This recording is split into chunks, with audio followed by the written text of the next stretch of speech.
طالبانو په نیمروز کې له ایراني پولساتو ځواکونو سره نښته تایید کړه. په افغانستان کې د طالبانو حکومت چارواکو تایید کړي چې د دوی ځواکونه او ایراني پولساتو ځواکونو ترمنځ د پولې په سیمه کې نښته شوي. طالبان مني چې نښته د نیمروز ولایت کنګک ولسوالۍ کې پرون دوشنبه چنګاښ په شلمه له ایران سره پر پوله رامنځته شوې ده. د طالبانو د کورنۍ چارو وزارت ویان عبدالنافع ټکور بي بي سي ته وویل په دې نښته کې چاته زیان نه دی اوښتی او اوس د پولې په اوږدو کې وضعیت آرام دی. د یادونې وړ ده له دې مخکې هم د ایراني او طالبانو پولساتو ځواکونو ترمنځ نښتې شوي دي. په سرحدي سیمو کې د پولو کره معلومولو کې لانجې، وچکالي او د اوبو کمښت هغه ستونزې دي چې له کبله یې له ایران سره پر پوله د طالبانو او ایراني پولساتو ځواکونو ترمنځ تاوتریخوالی رامنځته کیږي.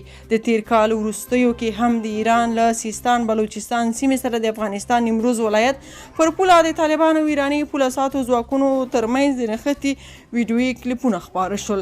اماج خبري رسنۍ چې هغه ویډیویي کلیپونه یې خپاره کړل ادعا کړې وه چې طالبانو د ایراني پولساتو ځواکونو یو شمېر پوستې نیولي دي. وروسته د ایران د بهرنۍ چارو وزارت دې نښتې ته غبرګون کې ویلي و دا پیښه د طالبانو لوري کې د عصري پوله ساتنې په هکله نابلدتیا له کبله رامنځته شوي. له دې مخکې د دسمبر په لومړۍ نیټه د طالبانو ویان ذبیح الله مجاهد په یوه لنډه اعلامیه کې ویلي وه له ایران سره پر پوله د دوی د ځواکونو نښته د ناسم پوهاوي له کبله رامنځته شوې وه، خو په وینا یې د دواړو خواو له خوا په همغږۍ ختمه شوه.